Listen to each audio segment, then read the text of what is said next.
Hi Cancer, kamusta kayo? Hope you're all doing well and welcome to 1111 Pinoy Tarot. This is a general reading, not a one-to-one, so hindi po lahat ay makaka-resonate. You can check and watch your moon, rising, and Venus placements dahil minsan mas nakaka-resonate kayo doon and makakuha kayo ng mga tagtag na mensahe para sa inyo. Please subscribe, like, comment, and share, and please tap the bell for updates. Maraming salamat sa iyo, Cancer. Let's see paano yung mga paparating na mensahe at energies para sa iyo. Ano yung mga gabay for Cancer? Okay, from the universe. Ano yung mga energies and messages for you, Cancer? Cancer. Energies and messages for Cancer. Ano yung mga gabay? Cancer.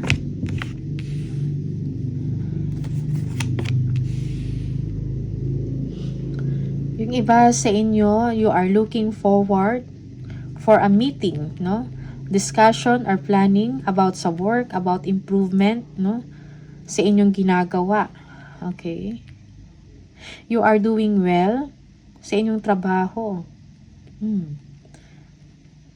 Okay? Yung iba sa inyo nag-iisip paano pa ma-improve ang inyong sitwasyon when it comes to your finances, how to increase your money. You're thinking about saving up, no?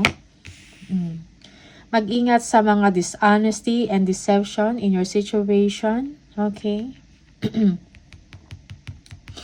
Yeah, yung iba sa inyo, you are also strategizing, planning, no? About a situation, relationship man to, you are gaining strength, you are learning how to say no, no? And defend yourself. Yeah. Yeah, you are protecting yourself from deception, dishonesty, from stealing. Okay, something like that. Just take what resonates for you, Cancer. But you are gaining strength, nagkakaroon ka ng lakas, no? Ace of Cups. Yeah. This is happy news for you, Cancer.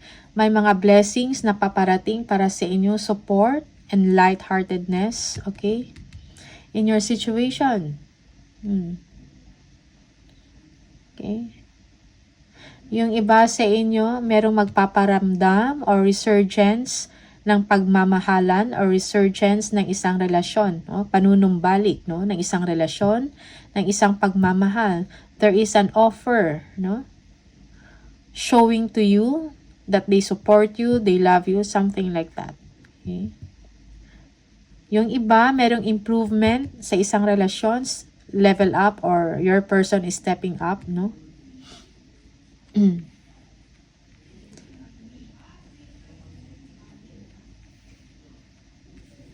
Okay. The Moon, you are uncertain. Parang hindi mo alam kung ano yung mangyari sa inyo in the future, okay? You are waiting on something, but you don't have the definite answer, no? In your situation. Okay? Relasyon man to, or about sa career, or sa inyong kaperahan, no? About security, you have doubts. No? So, release that fears, no? And embrace the unknown.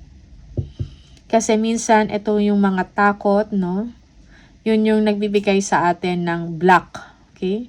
Napipigilan tayo to move forward.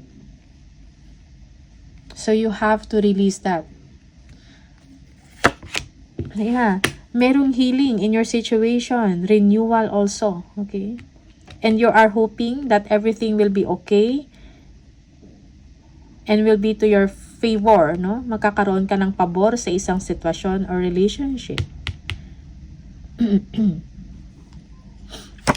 Okay? Kasaganahan at kaliwanagan sa inyong sitwasyon. Prosperity and abundance, success, victory in your work. This is a well-deserved happiness and contentment in your situation. Yung iba sa inyo, ibalik nyo yung sigla sa inyong buhay, sa inyong sarili. There is renewal, a sense of renewal, no? Sa sarili or sa inyong sitwasyon.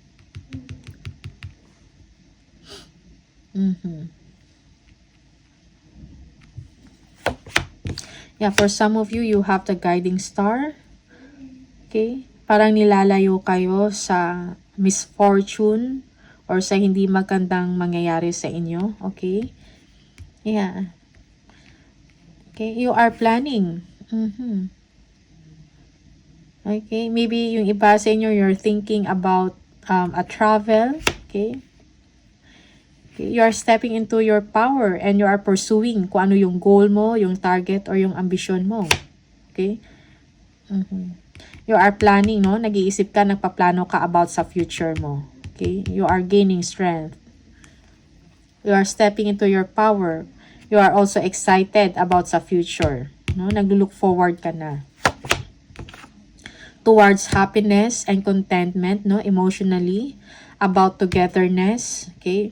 Yeah, for some of you, you are looking forward to be with your person or to be with your family, no? Yung nagpapasaya sa inyo. Yeah. A rewarding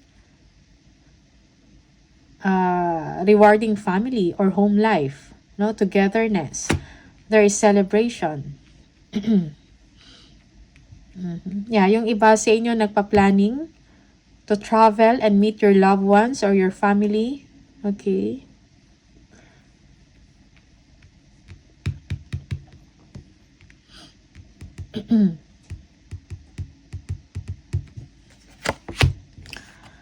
Yeah, you are certain about a partnership, yung iba sa inyo, but you know there will be forgiveness, no, in the situation and closeness when it comes to your relationship. Okay? From uncertainty, now, magkakaroon ng improvement, no? Forgiveness sa isa't isa, pagkakaintindihan. Okay? But still, you are doubting, no? Parang nagda-doubt ka pa sa inyong sitwasyon. You want change. Okay? You want something new. Parang, you will be releasing, no? Mga toxic situation, toxic relationship, unhealthy situation. Okay? You don't want that. You want something clear. Parang bagong direction. Okay? Yeah. You want direction in your life, in your relationship, for some of you, yes. Yeah, there is conflict, no?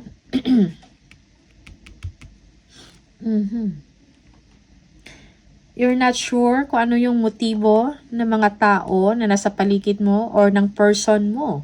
Okay? Yeah, for some of you, merong dispute or disagreement, okay? In your situation, in your partnership or relationship. Okay? So, choose your battles wisely. Okay? Kung may mga changes na mangyayari, you need to adapt to change. Okay? I-accept mo yung mga changes na yan. It is for your own good.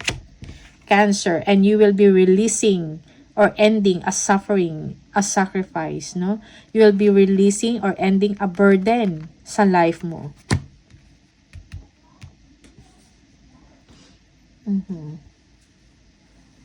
Yung iba sa inyo, you feel when it comes sa work, parang ang dami mong trabaho pero hindi balanse. Parang merong yung unpaid, hindi sulit. Something like that. Okay, sa work, but you are ending that situation. Okay?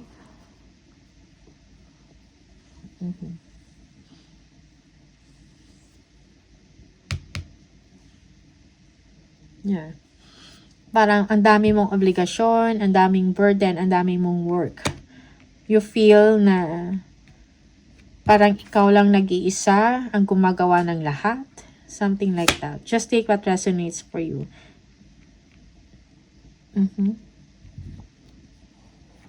So you need to reflect, no? You need to stop and reflect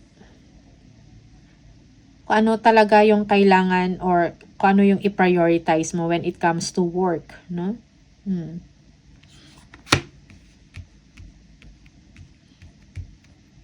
Okay. choices and options, nag-iisip ka, no? Ano yung pwede mong gawin para ma-improve ang situation mo? Do not procrastinate, no? Kung nag-decide ka. Okay?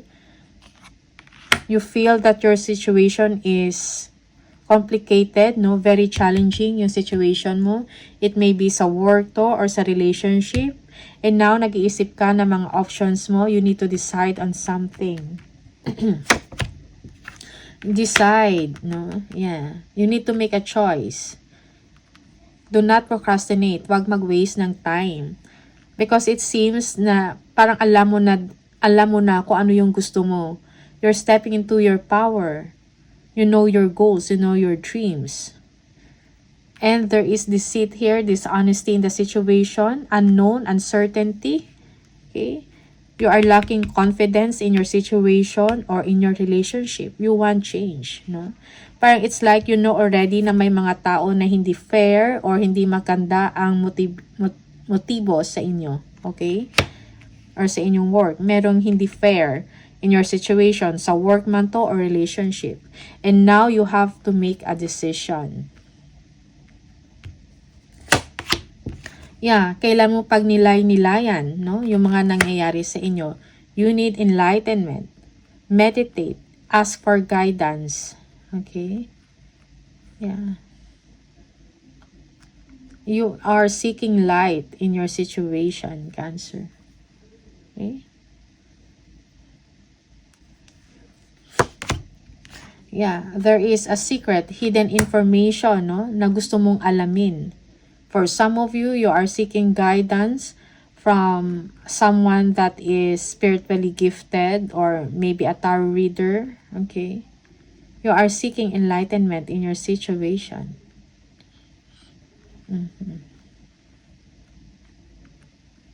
Okay? You need some truth. Gusto mong malaman yung mga hidden information, mga hidden motives, intentions. Okay? Oh, when it comes to your relationship, you like this person, okay? There is compatibility when it comes to chemistry, okay? Yeah. There is fire, chemistry, passionate, okay?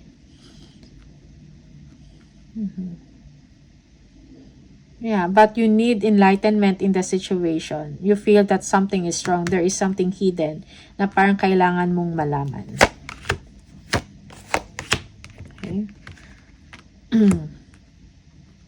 Okay. A lucky turn of events. Be confident, no? Do not underestimate yourself. Cancer, you know better. Okay. Yeah.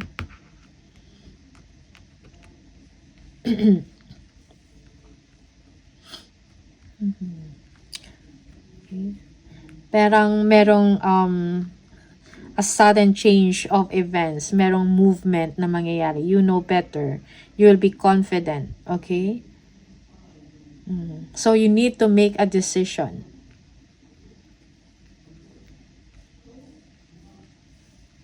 Okay.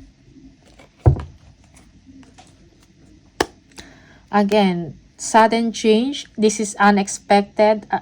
Something, a distraction, a chaos, no?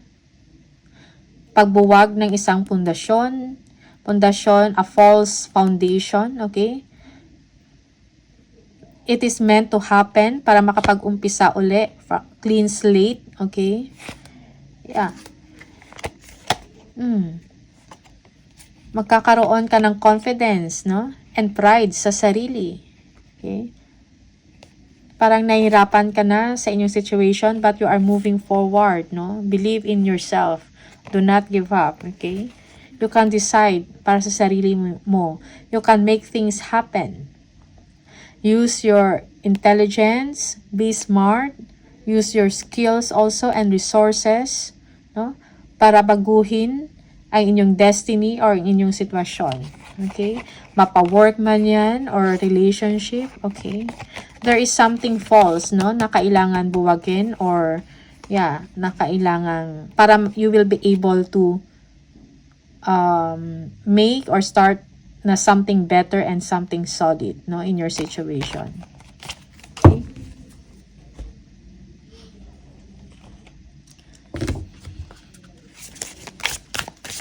Additional message for Cancer, please, Cancer.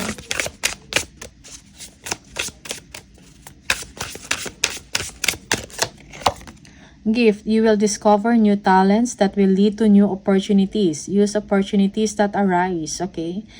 So, kung meron kayong mga skills dyan or talent, you can use that to your advantage. You can earn from that, okay? Be creative, no? You have a gift na kailangan mo i-discover. Okay? Helping hand, need others to assist with services, increase productivity. No one can handle it all. So, kailangan mo ng tulong at assistance, no? Sa inyong ginagawa, okay? To be productive, no?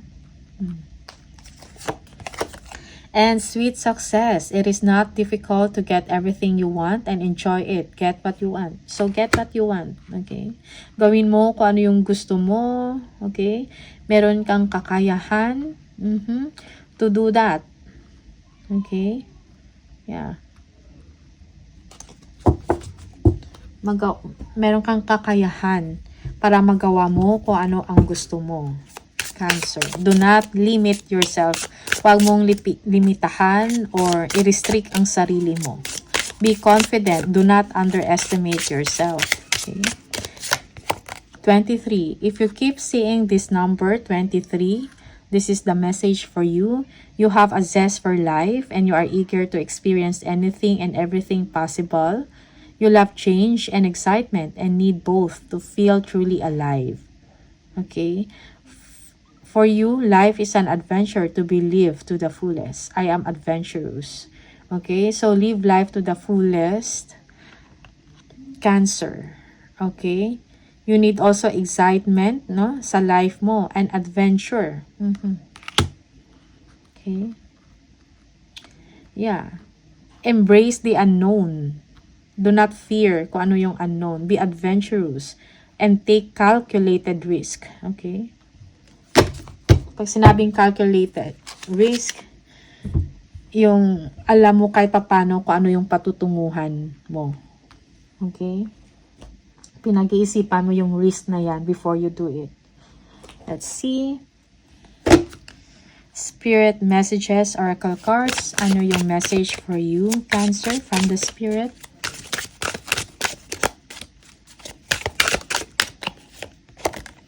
If you are noticing changes within yourself, it is because you are leaving the old version of yourself behind.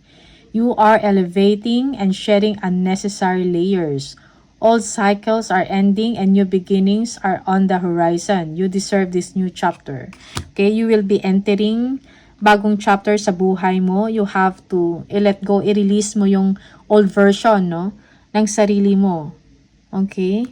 So that you will be able to move forward, no? May bagong beginning, bagong umpisa sa buhay mo. Okay? Yeah, you are elevating, nag-improve, you are upgrading. Okay? So, Cancer, these are the messages for you. Maraming salamat. All the best and I'll see you on the next video. Bye!